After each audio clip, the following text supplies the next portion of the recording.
வணக்கம் viewers, welcome to Tamil Mojo. இந்தியாவில் 12ஆம் வகுப்பு படிக்கும் 17 வயது மாணவனுக்கு கூகுள் நிறுவனத்தில் கிராஃபிக் டிசைனிங் பிரிவில் பணிபுரியும் வாய்ப்பு கிடைத்துள்ளது. இதை பற்றி அந்த மாணவன் கூறிய ஒரு நெகிழ்ச்சியான பகிர்வை பற்றின ஒரு சுவாரஸ்யமான வீடியோ தொகுப்பை தான் இப்பொழுது தமிழ் மோஜோவில் நாம் காண இருக்கிறோம். சண்டிகரை சேர்ந்தவர் ஹர்ஷித் சர்மா. இவர் அங்குள்ள அரசு பள்ளியில் தொழில்நுட்ப பிரிவில் 12ஆம் வகுப்பு படித்து வருகிறார். மாணவன் ஹர்ஷித்திற்கு 10 வயதிலிருந்தே கிராஃபிக் டிசைனராக வேண்டும் என்ற விருப்பம் இருந்துள்ளது.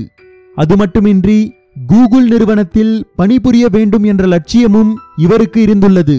இதனால் இவர் தன்னுடைய மாமா திரு ரோஹித் சர்மாவிடம் கிராஃபிக் டிசைனிங் பயிற்சியை முறையாக கற்றுள்ளார்.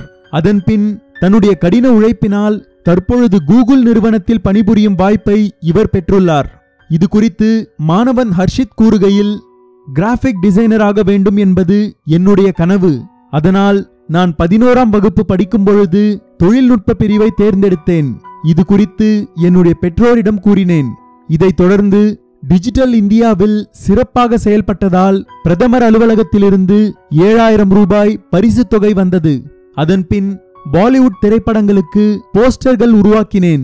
அது போன்ற சமயத்தில் கடந்த 2016ஆம் ஆண்டு டிசம்பர் மாதம் தனது போஸ்டர்களை கூகுள் நிறுவனத்திற்கு அனுப்பியுள்ளார் ஹர்ஷித். இவரின் போஸ்டர்கள் கூகுள் நிறுவனத்திற்கு பிடித்து போகவே கூகுள் நிறுவனம் தங்கள் நிறுவனத்தில் பணிபுரியுமாறு கடிதம் அனுப்பியுள்ளது. இதனால் ஹர்ஷித் அவர்கள் வரும் ஆகஸ்ட் மாதம் கலிபோர்னியாவிற்கு செல்லவிருப்பதாகவும் அங்கு அவருக்கு 1 வருடம் பயிற்சி அளிக்கப்படும் என்றும் அவருக்கு உதவித்தொகையாக மாதம் 4 லட்சம் ரூபாய் சம்பளம் வழங்கப்படும் என்றும் பயிற்சி காலம் நிறைவடைந்த பின்பு மாதம் 12 லட்சம் ரூபாய் சம்பளம் வழங்கப்படும் என்றும் தெரிவிக்கப்பட்டுள்ளது. மேலும் ஹர்ஷித் என்னை போன்ற சராசரி மாணவருக்கு கூகுள் நிறுவனத்தில் பணிபுரிய வாய்ப்பு கிடைக்கும் என யாரும் எதிர்பார்க்கவில்லை. என்னுடைய மகிழ்ச்சி மற்றும் என்னுடைய உணர்வை எப்படி பகிர்ந்து கொள்வது என்று எனக்கு தெரியவில்லை. தற்பொழுது என்னுடைய கனவு நினைவாகியுள்ளது. இது என்னுடைய கடின உழைப்பிற்கு கிடைத்த வெற்றி என்றும் அவர் நெகிழ்ச்சியுடன் கூறியுள்ளார். தன்னம்பிக்கையும் விடாமுயற்சியும் இருந்தால் எதையும் சாதிக்கலாம் என்பதற்கு ஹர்ஷித் ஒரு உதாரணம். இதை பற்றின உங்களது கருத்துக்களை கமெண்ட் பண்ணுங்க. இந்த வீடியோ உங்களுக்கு பிடிச்சிருந்தா லைக் பண்ணுங்க, ஷேர் பண்ணுங்க. மேலும் இது போன்று உலகளாவிய பல சுவாரஸ்யமான தகவல்களை தெரிந்து கொள்ள தமிழ் மோஜோ சேனலை சப்ஸ்கிரைப் பண்ணுங்க.